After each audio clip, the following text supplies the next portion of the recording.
Excuse me, if you please. Yes, dear, what is it? Is there been a telephone call for me? I am expecting a telephone call. Oh, I'm sorry, dear. There hasn't been a... No! Non! Non, attendez, non! Vous ne comprenez pas?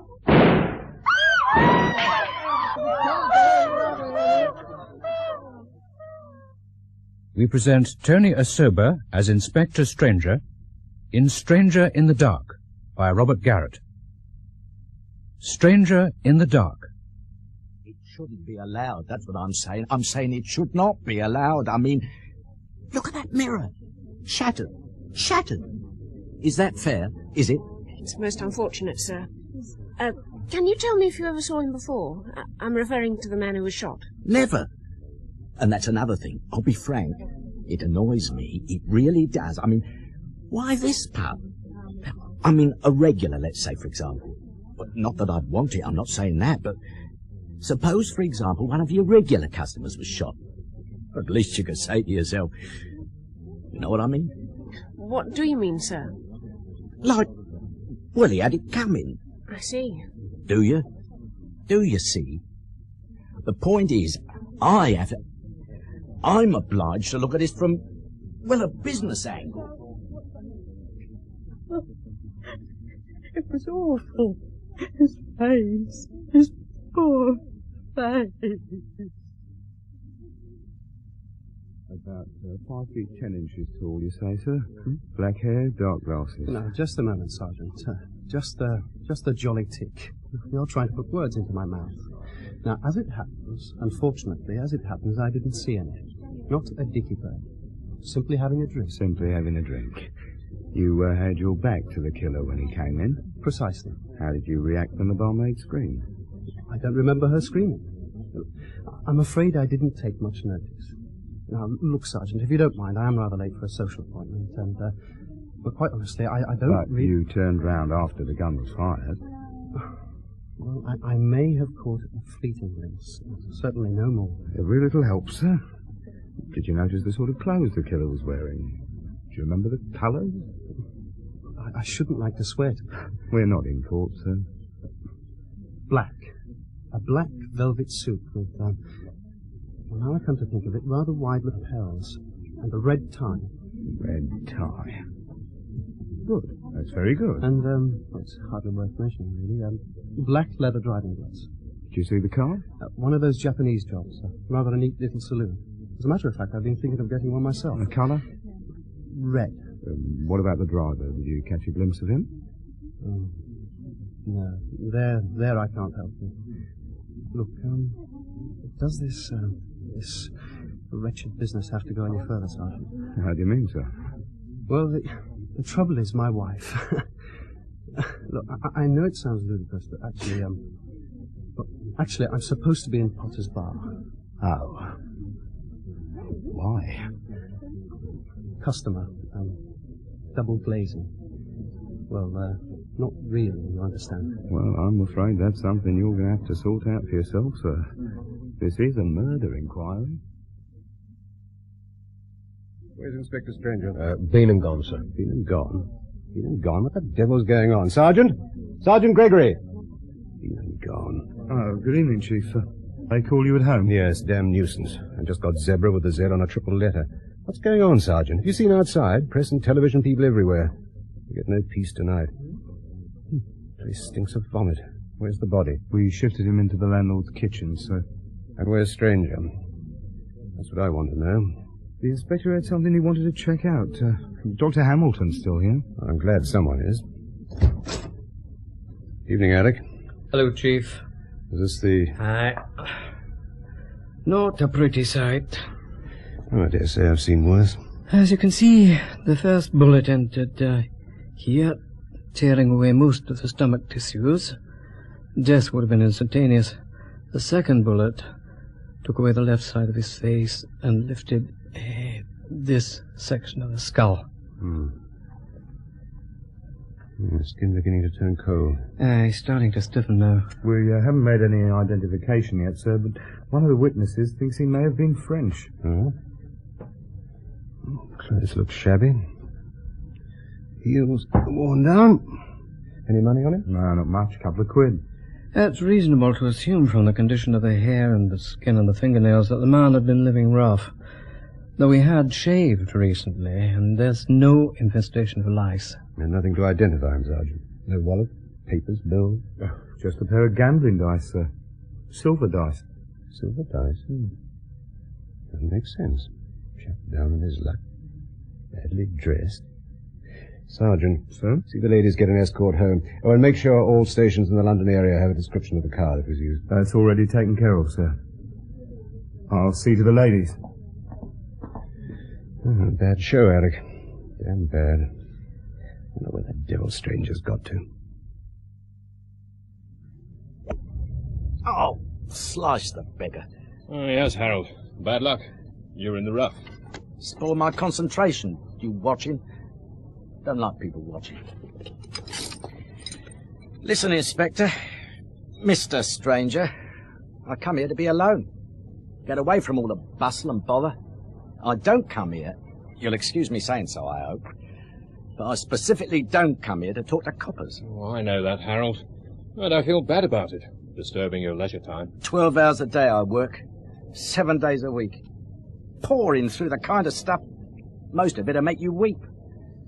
When I go home, the wife nags me. Wants this, wants that. Wants a flea in her ear, that's what she wants.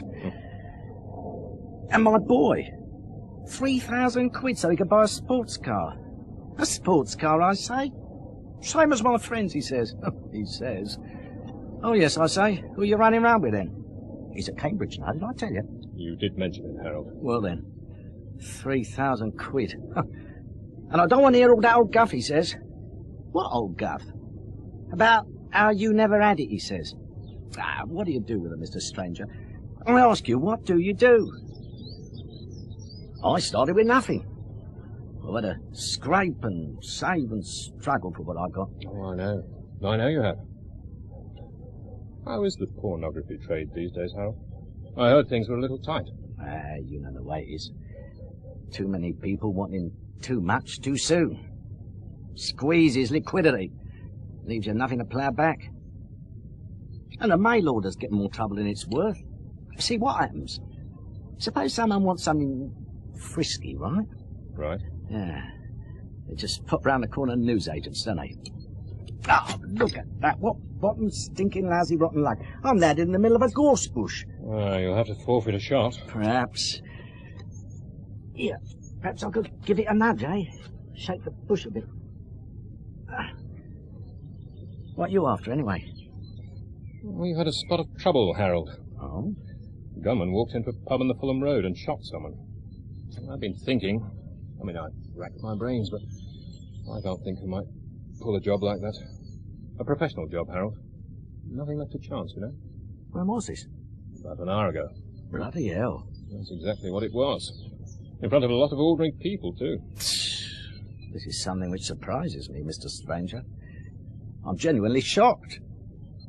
I know some people aren't going to like it much either. What about those people? Any of them been especially upset recently? Definitely not. I would have heard. Besides, things aren't done like that, are they? All the same, Harold. There's bound to be talk. There's sure to be a lot of discussion taking place. I'll keep my ear to the ground. Good. I know I can trust you not to let me down. Doesn't matter what. Doesn't matter how trivial. Give me a ring. All right, Mr. Stranger. I'll do that.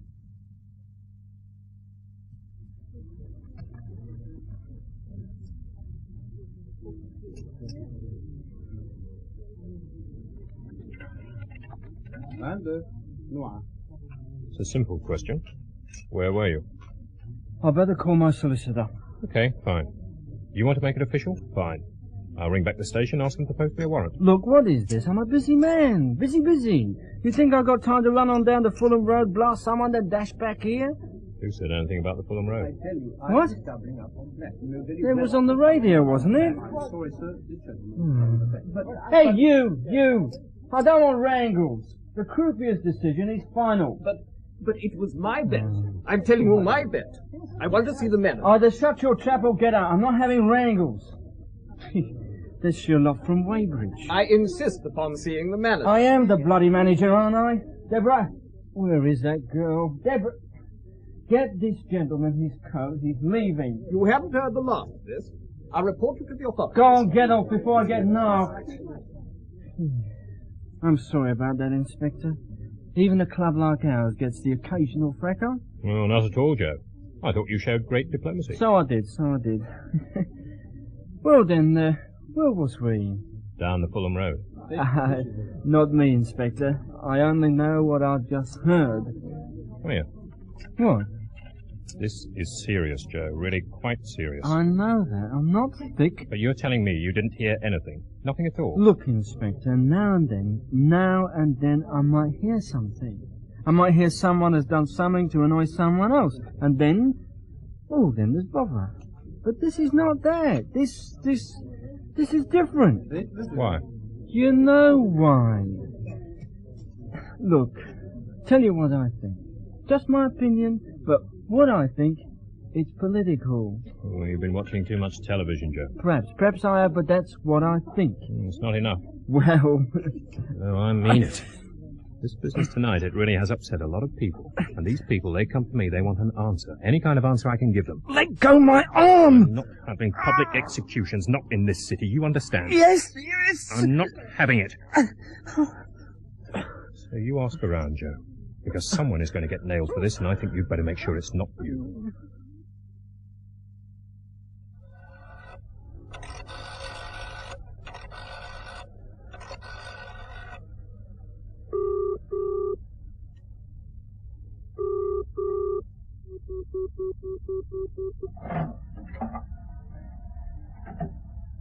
Hello? Jean? Oh, is everything all right? I just heard it on the wireless. Right in the middle of my patch. I was just about to leave the office when the call came. You'll be late. Oh, I've got 1 or 2 more people to see, and then I'll have to go back. Jean? Yeah? Kids in bed? Yeah, fast asleep. Are you all right? No, I'm okay. See you later. Okay, love. Take care. All right, lads. Rose, sit down. Thank you, sir. God bless you. Okay, let's begin at the beginning. Our victim. What do we know? Greg?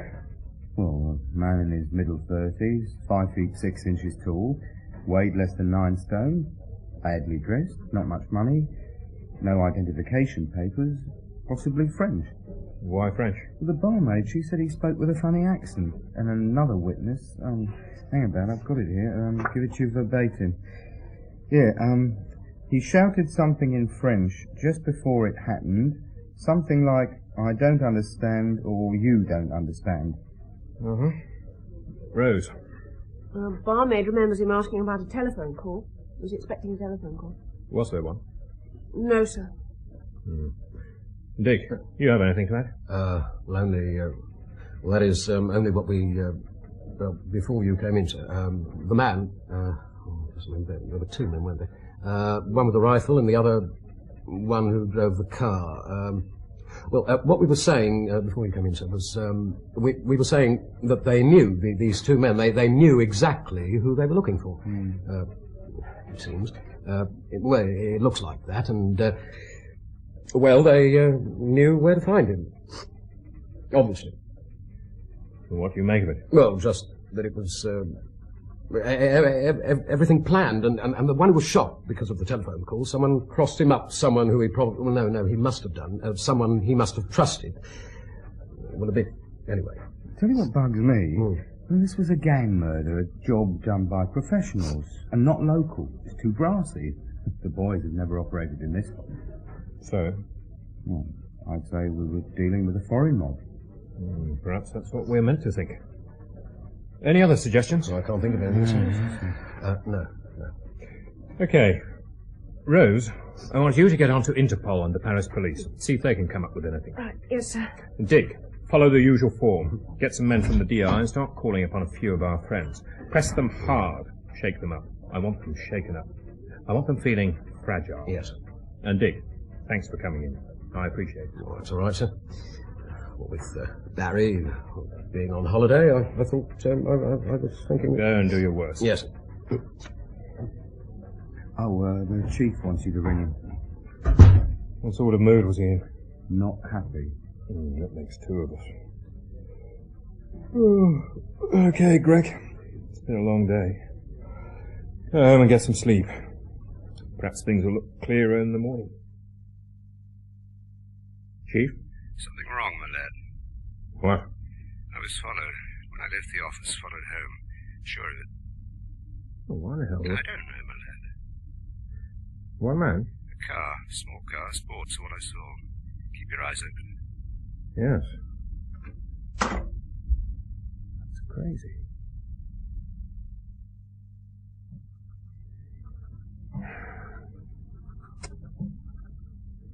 And having adopted the Catholic faith, lost the right to... Oh, no. After adopting the Catholic faith, Rousseau forfeited the right to... Working? Oh, Jean-Jacques Rousseau, The Social Contract, part of this year's course. Coffee smells good. Well, you shouldn't have any. Keeps you awake. Ooh, nothing's going to stop me sleeping tonight. Oh. Colin's cough any better? Well, I let him play in the garden this afternoon. Now, just half a cup.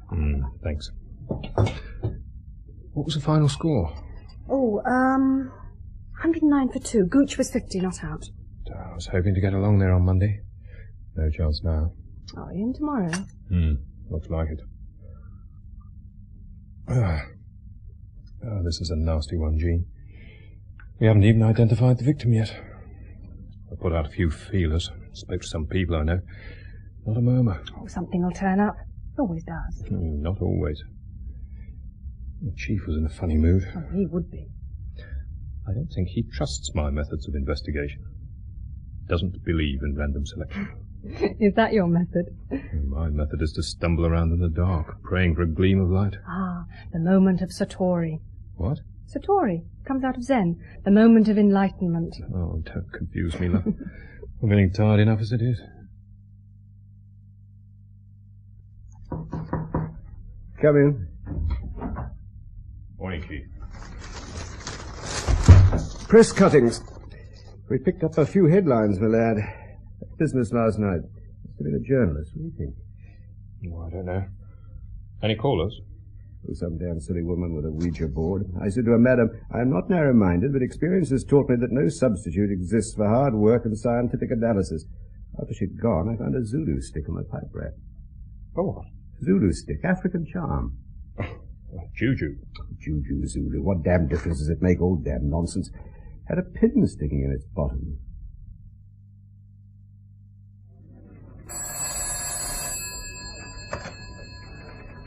Yes? There's a Mr. Cabrini wants to speak to you, Inspector. Well. Okay, Joan, put him through. I'm putting you through now. Hello? Good morning, Mr. Cabrini. And how are you? Sure, I feel okay. How about you? Well, as a matter of fact, before you called, I was feeling just a little grouchy. But now I'm beginning to hear birds sing. What's the word? You know the word, Inspector. Harassment. Your detectives, they visited my club, upset my staff and clientele. Why is this so? I lose much money. Perhaps you didn't hear. We had trouble last night, Mr. Cabrini. A Frenchman got shot. French? What is this French, huh? What is this French? I am Italian, Inspector. My friends are Italian. I don't know this French. I know nothing of this. Give me your word. Sure, I give you my word. Swear on the Bible? I don't swear on the Bible. I don't swear on the Bible, no. I give you my word. All right. Tell you what you're going to do. You're going to use your organisation. I don't have an Your organisation. organisation, Mr. Cabrini. And you're going to make a few inquiries on my behalf. I want to know who this Frenchman was and why he was murdered. He's crazy. Yes, come in. You owe me a favour, and don't you forget it.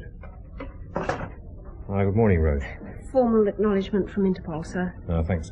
Put it on the desk. Is Greg in yet? Sergeant Gregory's just arrived, sir. Oh, good.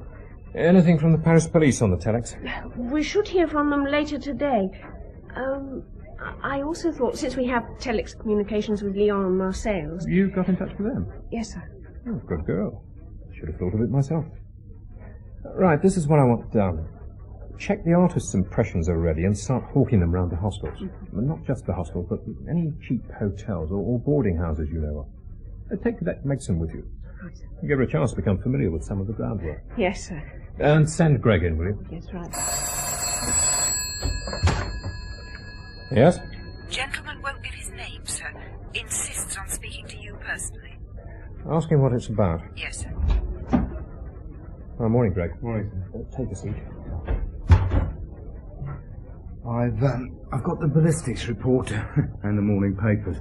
What do ballistics say? Well, Inspector? so far... Yes, Joe? The gentleman says it's about last night, sir. Okay, put him through. Yes, sir. No trace of the car, I suppose? No. Hello? Hello, who am I speaking to? This is the Red Panther. It was me that shot the French bloke. What for? An international conspiracy in it. What sort of conspiracy? Against foreigners. Ring the express, mate. They'll love it. Joker? Second this morning. Oh, hell. Don't tell me, I can guess. It's the spotted jackal. Hello? Inspector? Oh, Dr. Hamilton. Good morning. What was that about a jackal? Nothing, Doctor. Is the autopsy report complete? Ready and waiting. Shall I read you the relevant details? I'll be along. 10 minutes. They used a Winchester pump gun. A Winchester pump? Uh-huh. How would they get hold of a gun like that, Greg? Which no one in this city could supply it. I don't know. Well, we're going to have to find out. And we need to identify our victim. Get a pavement rotor organised. Rope in as many men as you can. You know where to go. Yes, sir.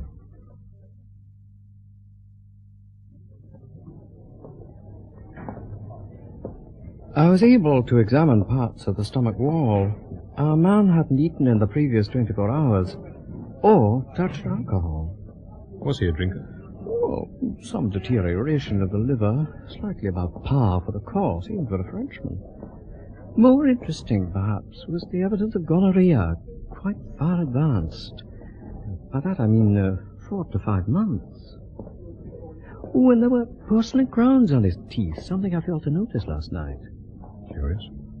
The expensive dental work, I mean. Yeah. Any sign of drug addiction? No, none whatever. There was tuberculosis at some stage in his childhood, with mild inflammation of the bronchial tubes. You'll find it all in my report, Inspector. And now, if you'll excuse me. Yes, of course. Thank you, Doctor. Sir, they've found the car, sir. Pardon me, sir. The car which How do they know? Well, I'm not sure, sir. The one, Ogden, sir, he sounded pretty convinced. You better be right. Okay, Constable, thank you. Tell him I'm on my way. Yes.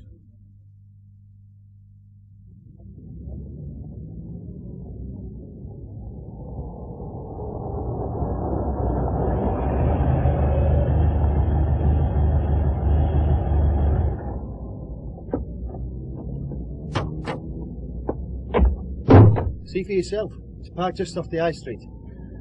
Fits our description. Right, lads. Start making house-to-house inquiries. Try and find out when this car was parked. And listen, it's not often these people get careless, but I've known it happen. So be careful. Any problems, don't argue. Just withdraw quickly and quietly. I don't want anyone getting shot. Smith, take numbers 3, 5 and 7. Wainwright and Mills do that block of flats opposite. Jack, try that row at the far end. I'll do the idiot. All right. What makes you so sure? I tried the boot. Always carry a set of keys on me. Never know when they might come in handy. That's against the rules. I know. What did you find? Travelling bag containing one navy blue suit, black shirt, suede jerkin, white roll-neck sweater, red tie. Different sizes, all labels removed. Okay, let's have a look. What did you say your name was, Constable? Ogden. Yes, looks promising. How long have you been on the force? 8 months up here. Before that, 3 years in Liverpool. Navy blue. Navy blue. And all our witnesses said black. Why did you transfer? Wanted a bit more action. Married? Going steady? Neither. Why? One of my lads is on holiday. I need a replacement in the squadron. Someone to sit by the telephone 24 hours a day. See that the chief gets 2 sugars in his tea. Fancy a temporary transfer? Yeah. Why not? Okay. I'll have a word with the station chief. This is Mrs. Pine, sir. Hello. Mrs. Pine saw the car being parked yesterday evening, sir. Yes, about 7:10. Our Maggie was gone to this birthday party, see, and I expected her back by 7. I was standing by the window, waiting. Maggie's your daughter? Yes. I've got 2 boys and a girl. Maggie's the eldest. She's 7 next month. Where was I? Standing by the window. Oh, yes, that's right. Well, see, on Saturdays, Terry's my husband. I hope I'm not confusing. No, not at all, Mrs. Pine. Well, Saturday's his snooker night. Otherwise, he'd have gone and fetched her. And the boys were already in bed. I was thinking of asking next door. They have a telephone, see, but I didn't like to because we've had a row about their cat. It keeps doing its business in our garden. So you were standing by the window waiting for Maggie to come home from her friend's birthday party? Yes, that's when I saw this car being parked. I didn't take much notice. I mean, people are always parking down this street, especially on Saturdays. I thought he might be visiting someone in the flats over there. But he walked back towards the high street. One man? Yes, he's sort of tall, gangly-looking bloke. Yes, it's gangly. There wasn't anything particular, you understand. Though I was a bit surprised to see it still here this morning. What time did Maggie come home? Oh, Mr. Wilson brought her back about 20 past. He was ever so nice about it. Hoped I hadn't been worried at all, you know. She had a smashing time. What's going on, then? Oh. Everything all right, Anne? Mr. Pine? Right. I'm Inspector Stranger. Your wife's giving us some valuable information about a stolen car. Oh, so I was right. I thought it might have been. Got a bloody fuss about a car in it? Hey, the potatoes are boiling. What shall I do with them? Well, turn the gas down a bit. Right. Got a bloody fuss about a car, I must say. I won't keep you much longer, Mrs. Pine. You say he was a tall, gangly man. Yes. Can you remember anything else about him? No, I can't honestly say I do. I was thinking more of Maggie, see. Oh, look. There it is again, that cat. Just like I told you, it ruins the flowers. Yes, I can see. It must be a proper nuisance. Are you sure there's nothing else you remember, Mrs. Pine? Nothing about his hair or clothes? No. Oh, wait a minute, dear me, what am I thinking of? Yes, his hair, of course. What about his hair? Well, he didn't have any. He was bald? Yes, that's it, he didn't have any hair. Do you think you might recognize this man again, Mrs. Pine? Oh, well, I might. I'm not sure. Well, suppose we do this. Suppose I ask one of our policewomen to bring you round a book of photographs to look at. Oh. You could tell her if any of the faces seem familiar. Oh, I don't know. I'm very busy, see. You know, the kids... I understand just how it is, Mrs. Pine. I've got 2 myself. Oh. But it would be a help. And there's sure to be a small reward. Oh, well, all right. But not this afternoon. Terry's mum's coming to tea and she doesn't like the police. Tomorrow? All right, then, yes. 11 o'clock would be all right after I've done the shopping. That's lovely. I'm really very grateful.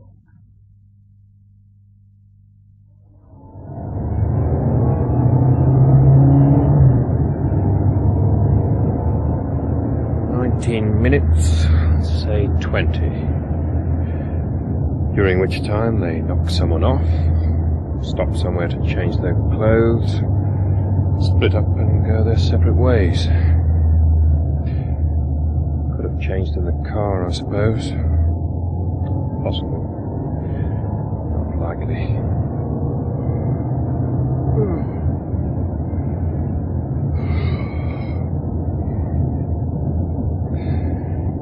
7 minutes in light traffic.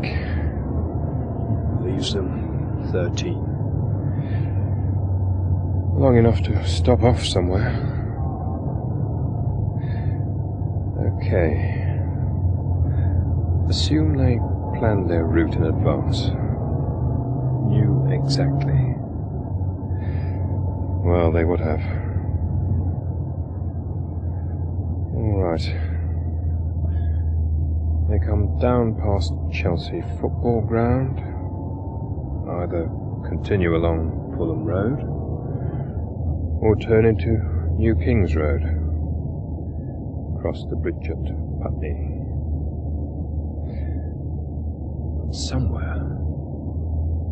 Somewhere along the route, they stop to change their clothes and separate. Drop the rifle, perhaps. Better drag the river at Putney. One public toilet en route. Could have stopped there. No, I don't like it. Doesn't fit the picture. What picture? Where else, then? Not a hotel. Too conspicuous. Rented room, perhaps. Not so many rented rooms available these days. Ought to be able to get a list.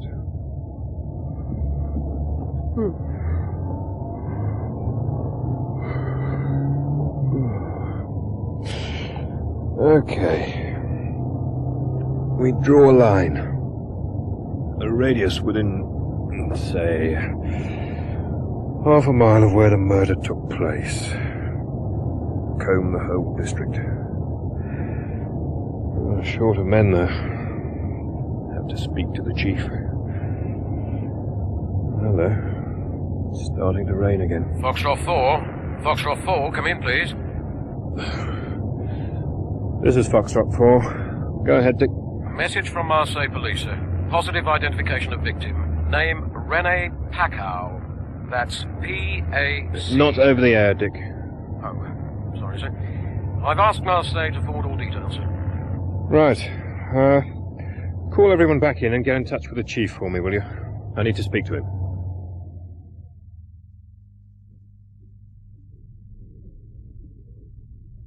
Damn this rain. Dampen the wicket. Make the ball lift and turn. Well, what have we got? One of life's losers. Seems he tried just about everything, short of selling the Eiffel Tower. Convictions for dealing in stolen goods, attempted fraud, living off immoral earnings. He even tried peddling packets of talcum powder to drug addicts. Look at this. This insurance swindle. Look at the sum involved. The equivalent of £100. That's ridiculous. Everything the man attempted was small and petty and uninspired. They must have got tired of pulling him in. What about this gambling? What does that tell us? Same old story. I've got a theory about gamblers. Well, it's what my wife says. Well, never mind your wife's theories. Did he owe money? That's what I want to know. Well, I could ask the Marseille police to try and find out. Or go down there myself. What? Go down there myself. Poke about a bit. See what turns up. He lived in the same city all his life. There's sure to be people who'd know whether he owed money. Well, it's something which might take a day or two to authorize. I can't do it myself. What else? Now, you found the car. Thanks to some smart work by Constable Ogden. I've asked for him to be brought in on this. He's bright. And I need a temporary replacement for Barker. Ogden? Yes, met him 5 minutes ago, slouching about the corridor. Insolent young devil. Needed a shave. You need a shave, Constable, I told him. Haven't had time, he said. Haven't had time what? Haven't had time, Chief Inspector, he said. No excuse, told him. No excuse. Oh, blast this rain. I think we need to make a search within a half-mile radius of where the murder took place. These men, I'm guessing of course, but they may have rented a room close by. An escape hatch in case things went wrong, or somewhere to change their clothes. We'll let you have half a dozen chaps from TI. I need at least a dozen, Chief. There's a lot of ground to cover. Can't do. Already spread too thinly. There's damn bank raids, armed raids, a lot of money stolen. Nobody killed. It makes little difference, Inspector. Money, property, comes before human life, and don't forget it. Oh, it's not my philosophy, but the law. This is different, isn't it? A man gunned down in public. It's attracted attention. Might even be a question in the House. 3-day wonder. In the papers, on television, public quickly forgets. Too many other things to worry about. Whereas the banks, well, you know what they're like. Nope, 6 men, all I can spare. I better get started then. You know, I've got a funny feeling about this case. A nasty feeling. As if we've touched the tip of an iceberg. A distrust feeling. Always have. Stick to the facts. Pursue a logical train of thought. And never be afraid to look the obvious in the face. It works. You'll find it works 99 times out of 100. Okay, Chief. Thanks for your time. I've had a rebellion on my hands this afternoon. Miriam's mother gives Miriam £1 pocket money. Why do I only get 40p? Honestly, I think it's ridiculous. Giving a child of 8 that much pocket money. I don't like these, Mummy. Oh, I'll put them on the side of your plate. I'm not hungry anymore. All right. But you sit there till Daddy and I finish. Can I play with Tigger? Now sit still. No. Anyway, it's nearly time for your bed, young man. I want to play with Tigger. Do what your mother tells you. It's not fair. Is the water on? Yeah, it should be hot. It's been on an hour. I need a bath. Feels like I've tramped up half the stairs in Fulham this afternoon. Oh, some of those places. There's a company. They seem to own 3 or 4 streets in the Broadway. The rents they charge are wicked. 40 quid a week for a single room with a sink in one corner. Oh. Tenants moving in and out all the time. Hopeless trying to keep track. Tigger, come here, Tigger. Remember that awful place we lived in when we first got married? The mice under the floorboards. I'll never forget. Oh no. I'll get it. Probably the office. How we used to lie in bed listening to them scuffle about. Scuffle, scuffle, scuffle. No, don't, Mummy. It makes me tickle. Hello? And there What? was one very old one. Oh, that was quick. Went like this. Went No. 1, Charter flight? 2, You'd think it was his own money. No, it doesn't bother me. Yes, I'll collect it myself. What do you want Daddy saying? Okay. Fine. Thanks. The Chief. They booked me on a charter flight midday tomorrow. Going down to Nice. Getting a train from there to Marseille. Well, that was quick. Do the old mouse again, Mummy, please. I better leave some instructions. Not going to be much time in the morning. You'll be careful, won't you? I'll be very careful. Just a foreign city, love. No worse than London. Even though London. Hello, Joan. Oh, it's you, Peggy. Anyone at the desk? Is he? Good. Yes, please.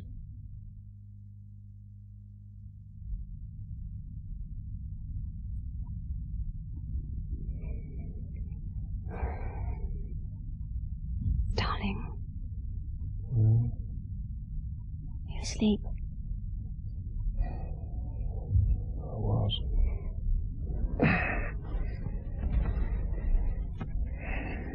What's the matter? Oh, I'm probably being silly.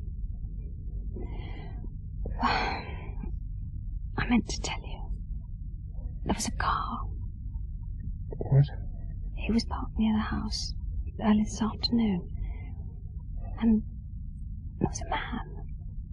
A tall man, rather thin. And he seemed... Oh, no, that sounds silly. Watching the house? Well, I don't know.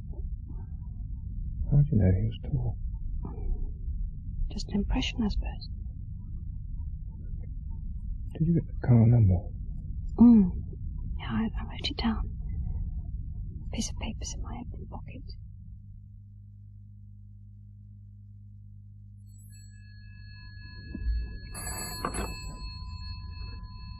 Hello? I see.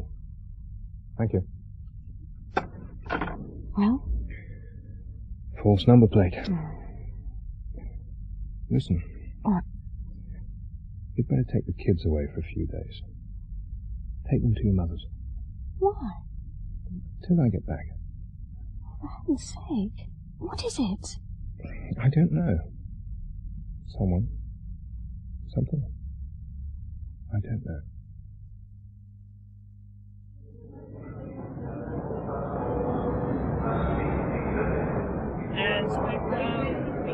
Inspector Stranger. Yes? I am Inspector Artozoul, Renseignement General. Glad to meet you. Bon. Oh, is this all you carry? Yes, this is all I carry.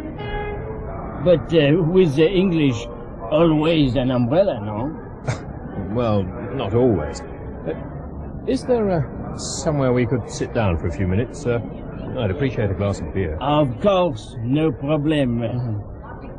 The boss sent me because I speak English. See, this man is okay, he says. Anything you want, you only ask. Thanks for the hospitality, Inspector. But we can talk in French. I understand French. No, I must have the practice. Okay. Tell me something about René Paco. You knew him? Pardon? I said, you knew him? You knew René Paco?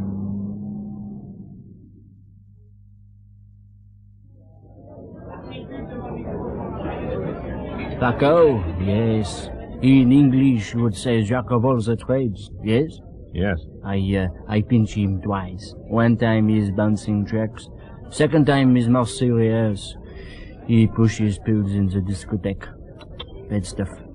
We put him away for 1 year, breaking rocks. We get a bad business down here. The syndicates, you understand, all the time. Ships come in, ships go out. It's big money, much corruption. Was Paco connected with the syndicates? Oh, they're not so crazy. Then what?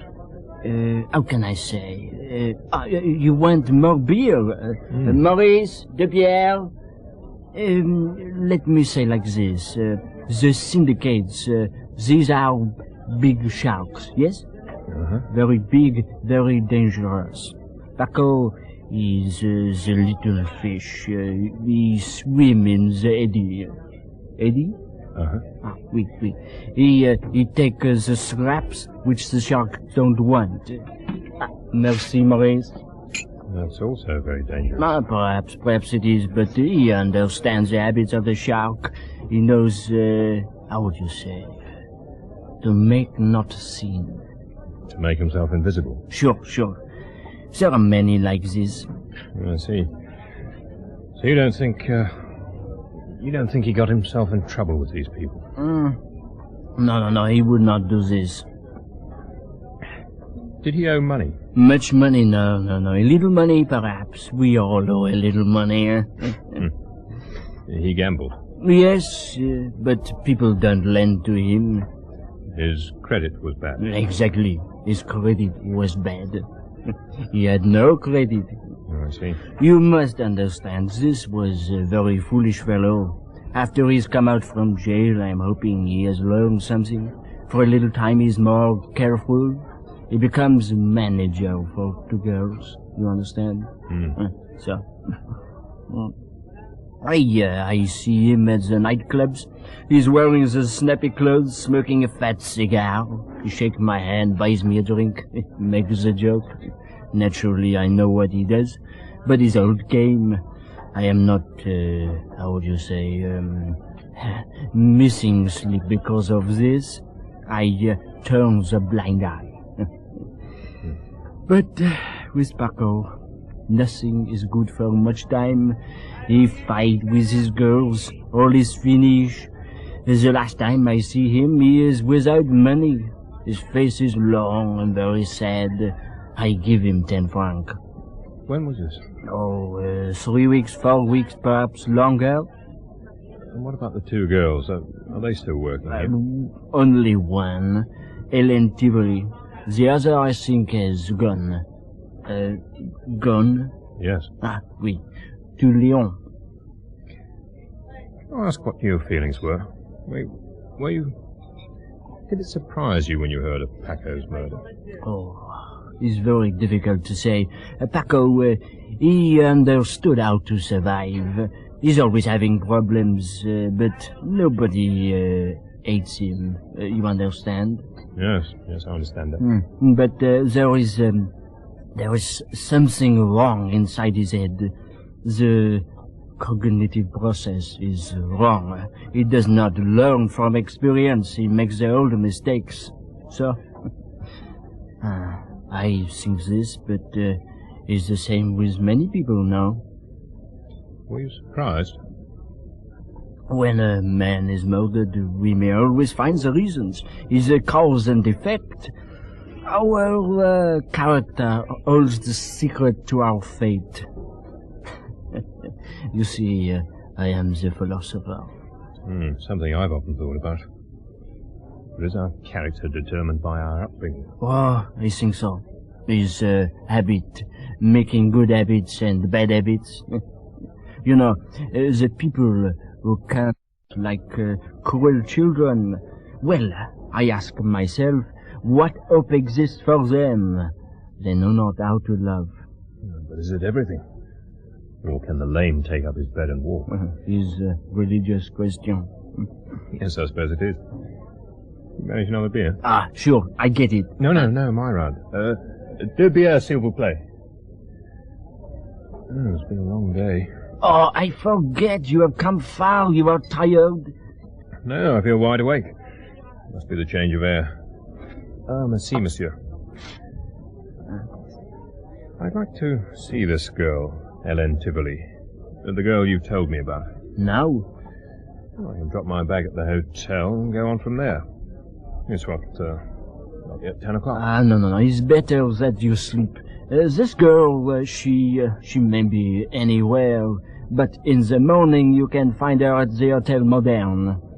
What sort of girl is she? Sly and deceitful. What's she look like?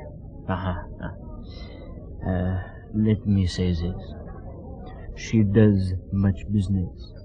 She is not pretty, but... It's better I see her in the morning. I think so, yes.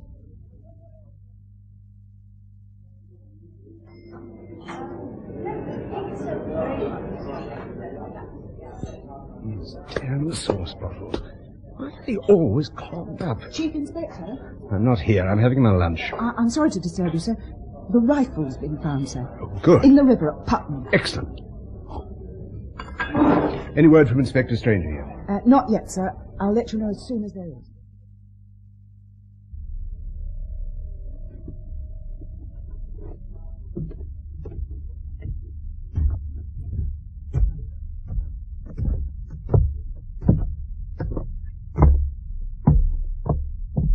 Miss Tivoli?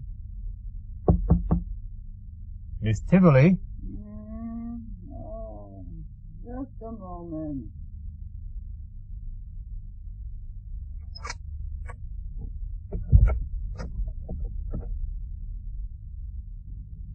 Who is it? What is it you want? Detective Inspector Stranger. Police. Why must I always be bothered by police? A few questions, mademoiselle. It'll only take a minute. Oh, come back later, huh? I'm not in the mood. Oh, it's too early. Oh, very well. Put some clothes on, there's a good girl. I want to talk about a friend of yours, René Paco. Oh, that thieving rascal. What's he done now? Oh, my head, it aches. Makes himself more trouble, I bet. Now, where's my dressing gown? On the floor. Oh. Over there, by the window. What time is it? Oh, my head.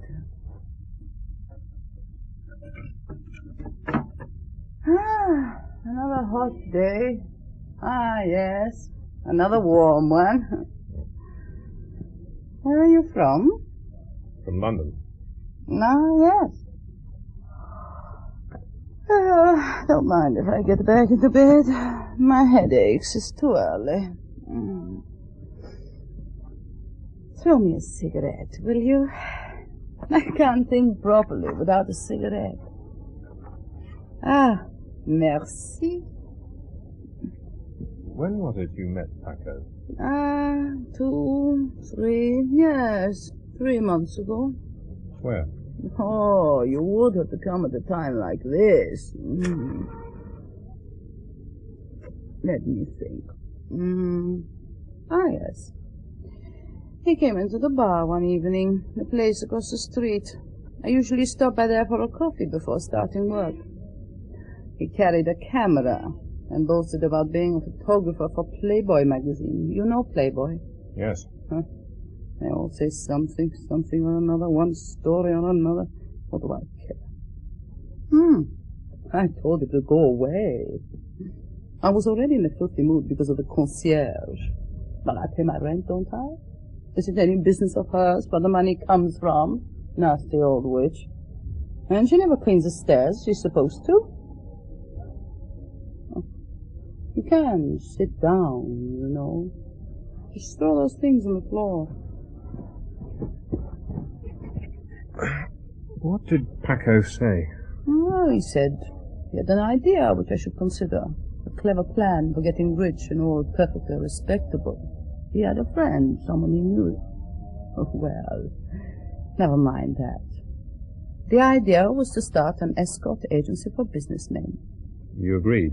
I wanted a change. I was getting tired of the same old faces.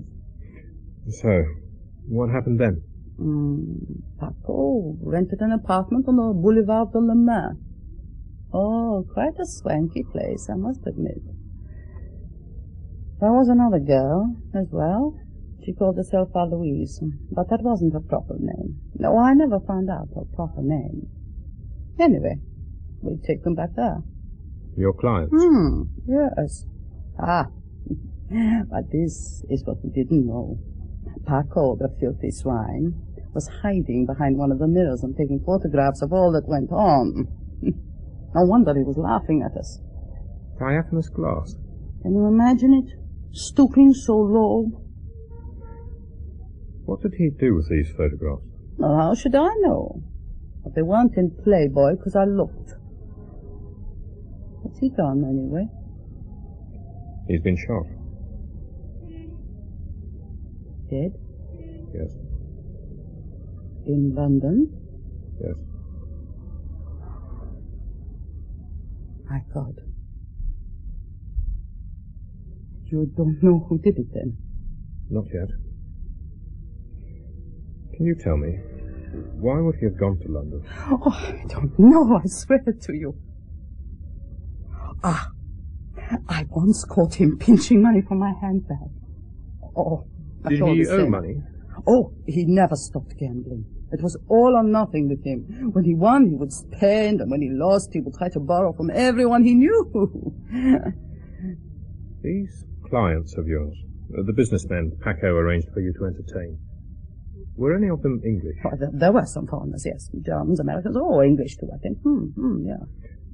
How was it all arranged? Oh, questions. You never stop, do you?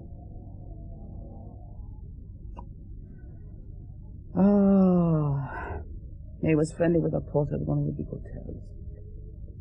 A fellow named Gaston. You can work the rest out for yourself. Renseignements Généraux, please. Inspector Artozoul's office. Hello? Hello? Oh, is that Inspector Stranger? Yes. Hi, Inspector. How do things go? Listen, Artozoul. I want you to run a check for me. I want a list of all British residents who stayed at any of the four-star hotels during the months of May and June. Sure, we have this information on our computer with no problem. Good. Hello? Yes? Can you spare a man to do a tail job for me? I want Hélène Tivoli followed. I will send Dubois. He is the best man for this. Thanks. I'll be waiting in the bar San Remo, opposite her hotel. Yes, we know it. I send Dubois.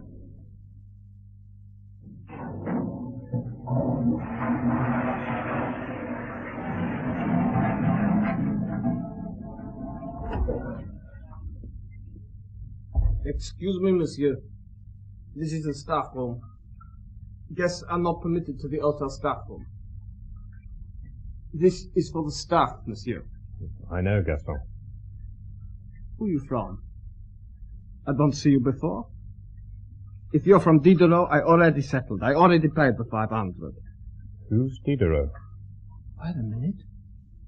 What's this about? Wait a minute. You're a cop. But you don't know Diderot? Wait a minute. You're English, aren't you? I can tell. We get plenty English here. What do you want with me?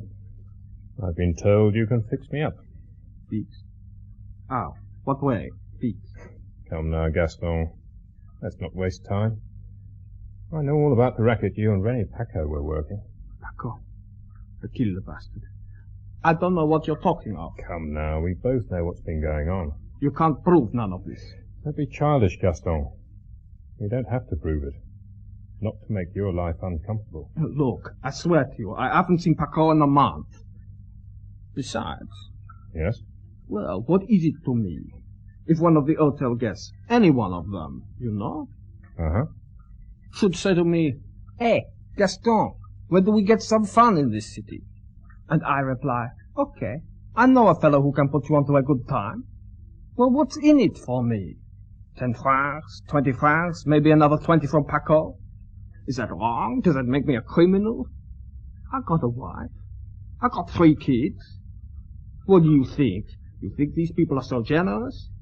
I had a woman this morning. She wanted flowers, carnations, and 2 big carnations. So I ran halfway across town to get these carnations because she's in a big hurry. She's got to have them, you know? Well, I come back with 2 bunches, beautiful, beautiful flowers, and she says to me, "Is this the best you can do?"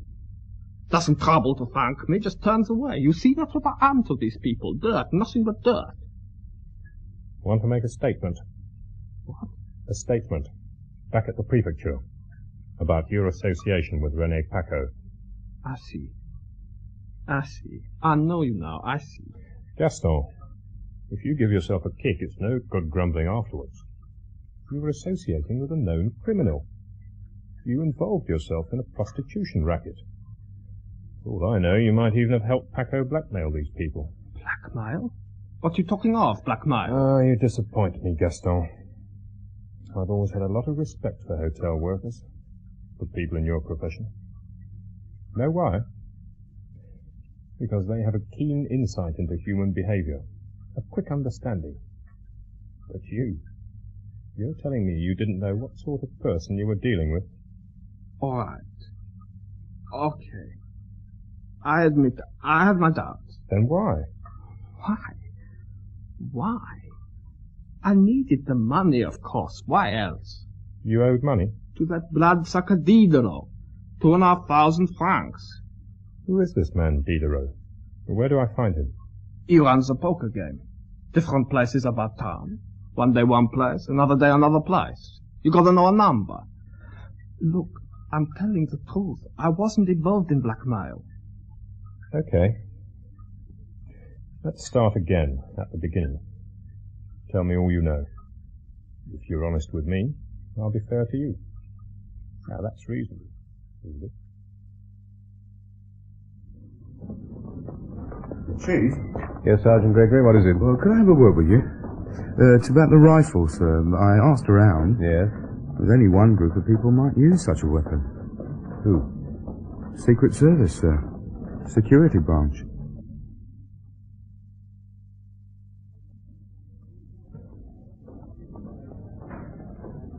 Blackmail seems to have been the motive. Something or someone is missing. I don't know. Feels like I've been chasing my tail all day. I spoke to Hélène Tivoli.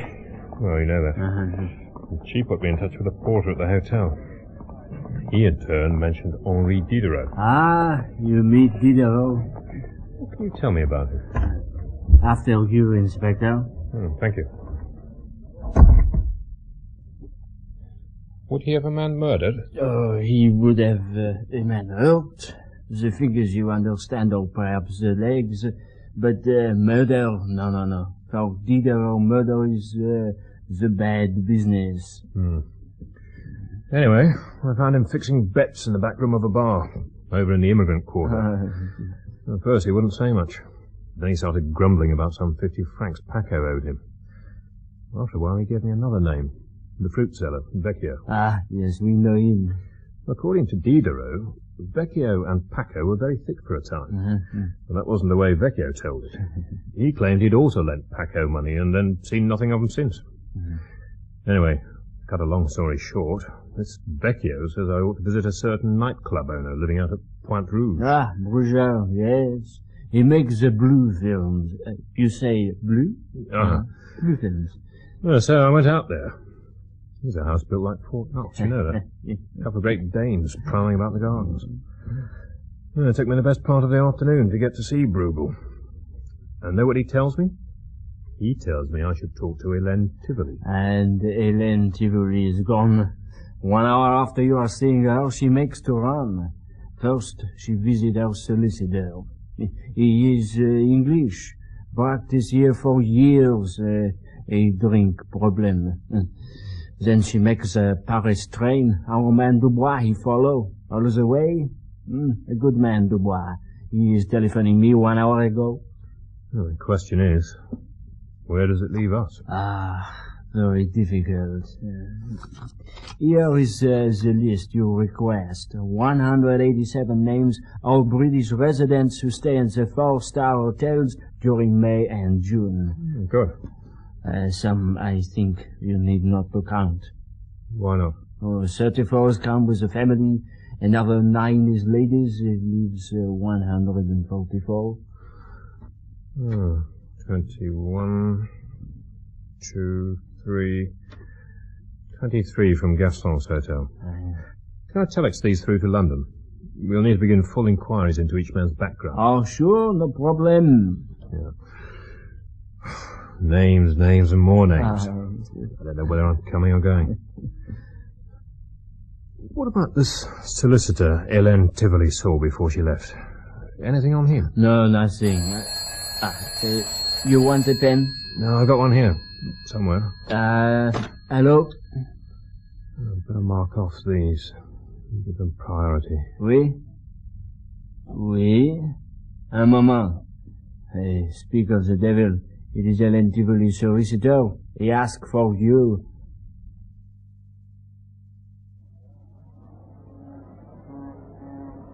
An unusual choice of rendezvous. As you say, somewhat remote. Oh, quite. But one must be discreet. You have come alone, I hope? Yes. Good. Very good. Then I'm sure this little transaction can be amicably settled. And that depends on what you have to sell. Sell, yes. Yes, indeed. No beating about the bush for you, eh? Straight to the point, and so on and so forth. Quite as it should be. Man after my own heart. Oh, but where are my manners? You'll have a drop of gin, no doubt? No, thanks. A consolation in one's middle years, Mr. Stranger. Balm to the heart. London's finest export, eh? You represented René Paco. Very sharp. Precisely so, Mr. Stranger, precisely. So, but let's go to my car. The night air, don't you think? A trifle chill? A perfectly orthodox arrangement, you understand. Looking after certain documents. Documents, yes. All perfectly fair and above board. I don't think you'd quarrel. 10,000 francs. What I want. What I insist. Absolutely. 10,000. For these documents? For a specific document. The other items, pictures, photographs, worthless rubbish. I know about these things.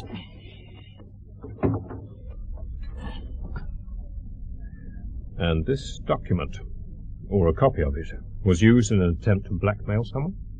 There. Who can tell? I never ask questions, Mr. Stranger. Dear me, no.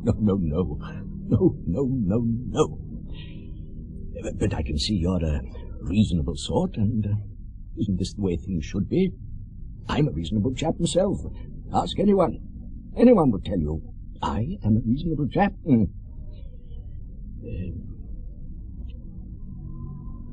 5,000 then. I don't wish to be greedy. Though Mr. Paco assured me this document is worth at least $500,000. Mr. Paco assured you? There, I admit. Up to a point. How shall I put it? Extenuating circumstances, so to speak. A deprived childhood and so on and so forth. I do not judge my fellow man, Mr. Stranger. Seen too much of it. Much too much. We are, as Spinoza so ingeniously explained, subject to inadequate or partial causes. That is, yes, take my word on it. 2,500. What could be fairer? I'm not sure you appreciate how serious things are. Remember, I saw what was left of Paco, and it wasn't pretty. Pretty? No, not pretty. You see, these people, I don't know who they are, but I do know this. They react in a very violent manner. Oh dear, dear me. Violent, yes. Very. And, if I were to reveal, my name, my reputation, you understand, as a man of the law, certain privileges, so to speak. Your name can be kept out of it, if that's what you want. Want? Oh, yes, dear me, yes. Then, taking all factors into consideration, 1,000, what? 500. 8. I insist, absolutely. 650. Agreed. 650. Fully in accordance with the highest principles. 650, yes. But first, I see what I'm buying. Oh, a sample copy, naturally, of course. Quite the way it should be.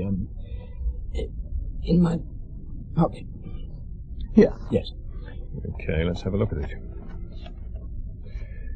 Report prepared by the Anglo-French Institute of Oceanographic Research concerning the further development of very low-frequency waves and enabling member states to undertake, what's this? A new concept in ships' inertial navigational systems, with particular emphasis upon adaptations in respect of submarine communications. How the hell did Paco get hold of this? Ah, there one can only, speculate.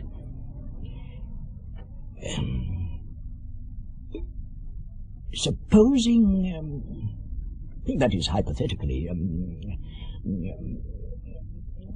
let me put it this way. A certain gentleman, in the course of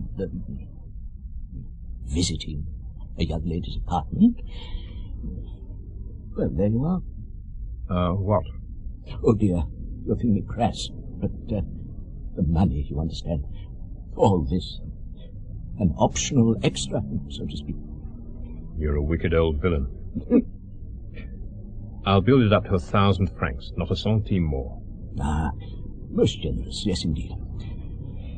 Well then, this certain gentleman in, as I was saying, in the course of visiting a young lady's apartment, and afterwards should happen to forget his briefcase. What? Quite so. Nevertheless... Just a minute. You're telling me that a briefcase containing secret papers was left in Ellen Tivoli's bedroom? Incongruous as it may seem, yes. I don't believe it. It's like something out of a Whitehall farce. How many pages? In total, that is, altogether, 140. And you have in your possession the original document? A photocopy, unfortunately, just... What did Paco do with the original? There again, one would need to speculate. Victoria Station, perhaps? The left luggage office? My God. I'm going to give you your 1,000 francs, and you're going to give me the only remaining photocopy of this document. And if the thought should cross your mind, the faintest notion that it might be profitable to take a second copy... I protest, I'm a man of honor. Let's hope so. Otherwise, these people would... You understand? Oh, quite so. They're just not like the rest of us. Not like? No. No, they kill without compunction. And now, one final question. Who was it?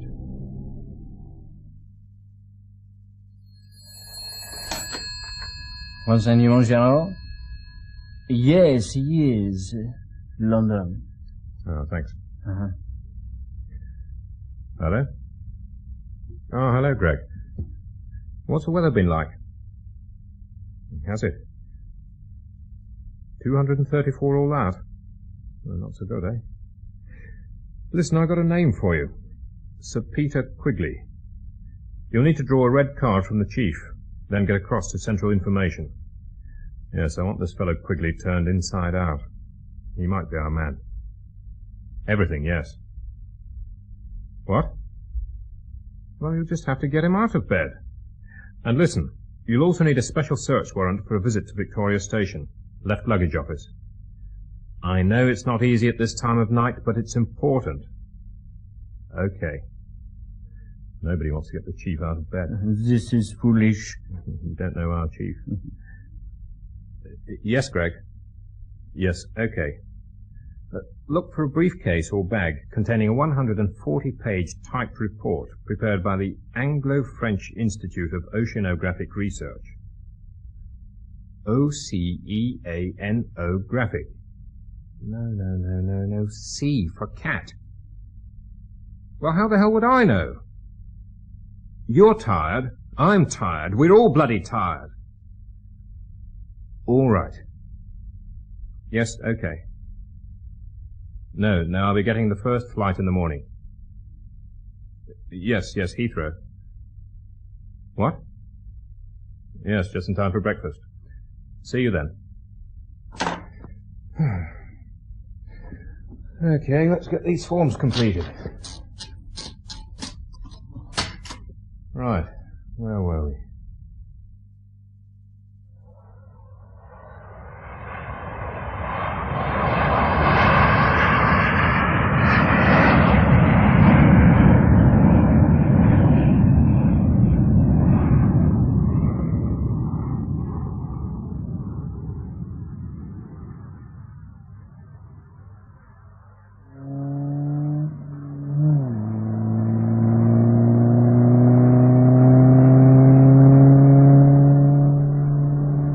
Days too late. Thursday, he said. Your other lot picked it up. What other lot? I was there. I went with, what's his name, the new fella? Ogden. Yeah, I went with Ogden. It took 2 hours to find someone to open up. We weren't popular. Did you get anything? Nah, that's useless. Had to collar the station master. 2 men, he said. Special authorization from the Home Office. Well, I pressed him a bit. He was very stiff and defensive about the whole thing. Well, he didn't like to think he'd bought a forged warrant. Said he just assumed. Well, they were both tall fellas anyway, one of them thin on top. We're in trouble, you know that? That request of yours, Sir Peter Quigley. What about it? Well, he's on the restricted list. No confidential information available. So we put in a general reference, a yellow, well, they couldn't refuse that.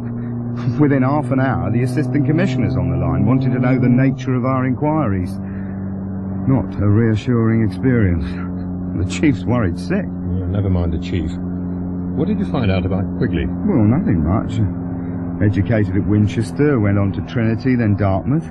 7 years with the fleet, reached the rank of lieutenant commander. Active diplomatic career, lovely marriage. Fond of blood sports. Hey, but that's not all. You like this, it adds a touch of refinement. He writes poetry, publishes under the pseudonym Nigel Fox. Hey, are you listening? What's his job? I thought you already knew. He's Executive Director of Operation Yeoman at the Admiralty. Say it again. Slowly. Executive Director of Operation Yeoman at the Admiralty. Greg, listen to me. Yeah? 3 weeks ago, Quigley attended a secret conference at the Institute of Oceanography in Marseille. He was given a highly confidential report detailing the latest research developments in deep-water communication systems.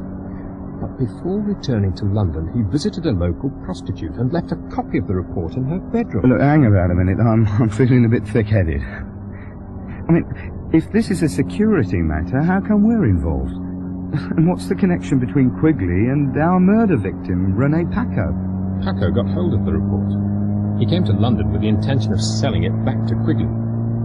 Paco was just naive enough to attempt something like that. You do know this. I mean, this isn't the time for inspired guesswork. I'm carrying a photocopy of the report in my suitcase. So, Quigley arranged to have Paco murdered? Oh, I don't know, Greg. The more I think about it, the less sense it makes. There's a gaping hole in all this, and we're being sucked into it. And I still can't think why.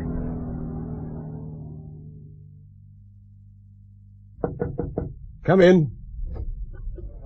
Stranger, about time. What the devil's going on?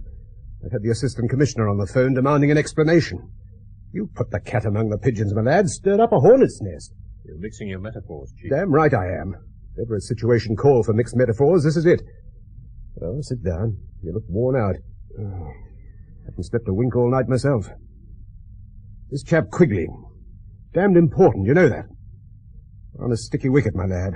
Best keep a straight bat. Play down the line. Now, no jokes. Not in the mood. The Assistant Commissioner expects me to call back. It's still our case, then? Yes. Heard nothing to the contrary. What's going on? What's our interest in Sir Peter Quigley? He's intimately connected with the Paco murder. How? It's a long story, Chief. Before I go into it, you'd better take a look at this. Saltwater resistance levels. Avoidance of satellite scanners. Spatio-temporal continuum and general system of related determinant. What the devil is it all about? Put crudely, it's about increasing the efficiency of our nuclear deterrent. But that's only part of the story. Send Inspector Stranger in, please. Yes, sir. The Assistant Commissioner will see you now, Inspector. Thanks.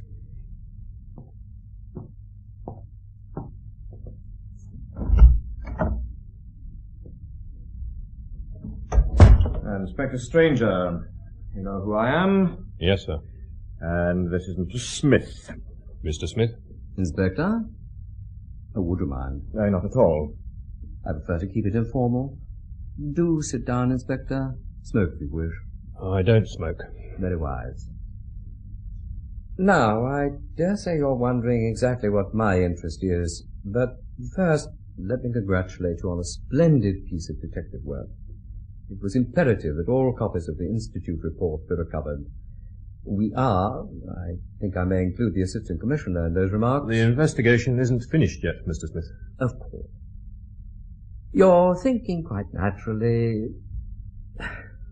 Well, now, how best to explain? On occasions, that is, when the interests of the state are threatened, and particularly when those interests concern matters of defense, it is occasionally my duty to instigate extreme protective measures. That is... Do I make myself clear? Oh, sorry, Mr. Smith, I don't quite follow. No? Well, then, let me put things more plainly. If you would consider the matter dispassionately, I'm sure you will appreciate there was no other choice but to effect Mr. Paco's removal. Removal? I think you have my meaning, Inspector. What? It was quite impossible for us to tolerate such a document remaining in the hands of a known criminal. What? You killed him for that? His assassination was authorized, yes. Who the hell are you? I can't believe this. Why, there was never any need. It would have been a simple matter to have warned him off. You'd already recovered his copy of the report from the left luggage office at Victoria Station. My explanation may not seem entirely satisfactory, Inspector. However, I must ask you to accept it as it stands. No, Mr. Smith. I want the truth. Not some pieces of sophisticated claptrap. You had Paco killed to cover up a blunder by your executive director, Sir Peter Quigley, because Quigley was stupid enough to leave his briefcase in the bedroom of a Marseille prostitute. May I remind you, whatever your lack of respect for my position, that you are in the presence of your commanding officer. Assistant Commissioner, if you don't mind, I have a luncheon appointment in 20 minutes. One moment, Mr. Smith. Sit down again, Inspector. Now, Mr. Smith, it was your decision to involve Inspector Stranger in this business. I think he's entitled to a full explanation. Why not? I trust prepared to detain me against my will. Until we are fully satisfied, Mr. Smith. I repeat, it was your decision to involve members of the force. I see. I see I'm outflanked. I only hope our Lord and Master appreciates the irony of the situation. Don't worry about that, Mr. Smith. I'll speak to him personally. Then on your head be it. Inspector? Nothing you've said makes any sense. None of it explains why Paco was gunned down in public. Well, perhaps some background information is required if you're to comprehend the complications with which we were faced. For years, it's been the assumed policy of all Western governments, and Britain in particular, to pass on selected items in nuclear research information to South Africa. It was felt, whether correctly or not is of no immediate concern, that South Africa had an important role to play in the defense of Western interests. This policy has since been reversed. Go on. Sir Peter was very much opposed to this reversal of defense policy. He argued that whatever the evils of apartheid, South Africa remained a vital strategic outpost requiring our tacit support. Perhaps you might care to look at this photograph. Who is she? Her name is Elaine Kruger. Elaine? An agent for South Africa's National Intelligence Service. At the time of the Institute conference, she was known to be visiting Marseille. You're saying Quigley intended passing on information to this girl? That is my belief. But, as you so aptly put it a few minutes ago, he blundered. Without wishing to be vulgar, I think we may assume Sir Peter ended up in the wrong bed. It still doesn't make sense. Why kill René Paco? For exactly the opposite reason to that which you suggested, Inspector. Sir Peter is a powerful man. It would be difficult to gauge the precise limits of his influence. Suffice to say, departmental investigations of the orthodox type would most certainly have been quashed. It was therefore necessary to devise some other means of exposing his perfidy.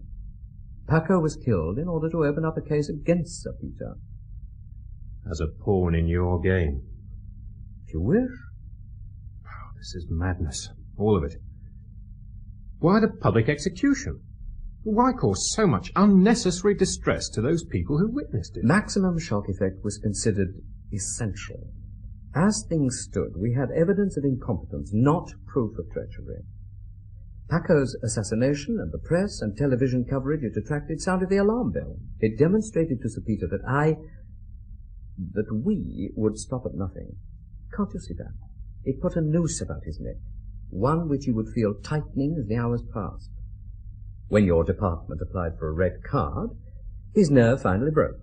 He made a hurried attempt to contact a security official at the South African embassy. The line was, of course, bugged. But why are you staring at me like that, Inspector? The man was a traitor. I wasn't thinking of him. What happens now, Mr. Smith? Well, that rather depends on our masters, Assistant Commissioner. And now I really must go.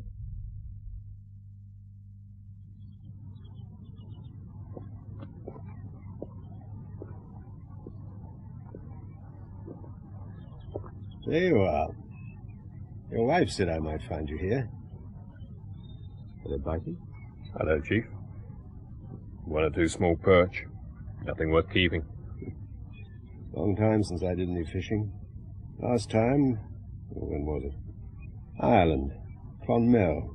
Beautiful river. Let's go back there one day. Seen the papers? Only the sports page. What's happened? Item in today's Financial Times. Sir Peter Quigley has resigned. He's taken up an appointment with the Transvaal Gold Mining Corporation. Inevitable, I suppose. Something like that. Everything's inevitable with hindsight. That just about wraps it up, then. Not quite. Had a chat with Sergeant Gregory. Thought we might be interested in tracing Smith's cronies. Unofficial, of course. The tall, bald man, fellow who drove the car. Mrs. Pine recognized him from some pictures we showed her. He was in New Hore, near Weybridge. Married, 3 children. Weybridge? Yeah. Ring a bell? Vaguely. Can't think why. And what about the other man? Nothing yet. They keep those types well hidden.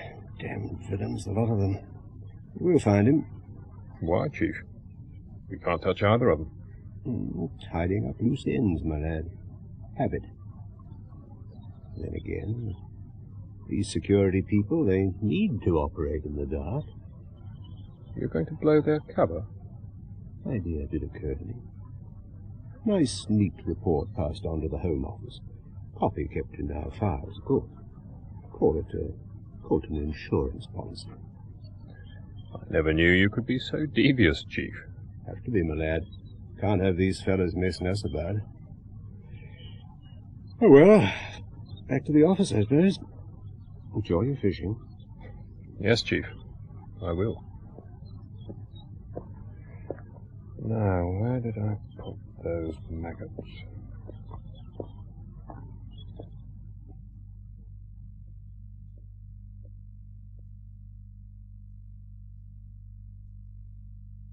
That was Stranger in the Dark by Robert Garrett. Inspector Stranger was played by Tony Osoba, Sergeant Gregory by Sean Probert, Chief Inspector Morris by Alan Rowe, and Detective Constable Rose by Jane Knowles. Detective Constable Dick was played by Adrian Egan, Dr. Hamilton and Mr. Smith by Leslie Heritage, the landlord, Harold, Cabrini, and the solicitor by Cyril Schatz, Ogden and a man in the pub by John Wheatley, Artozoul, Joe, and the caller by Tony McEwan, Gaston by Robin Soans, Jean by Judy Parkin, Colin by Jill Lidstone, Mrs. Pine and Doris by Sonia Fraser, Parko, Mr. Pine, and the Assistant Commissioner by Crawford Logan, and Hélène and the barmaid by Jenny Lee. The play was directed by Christopher Venning.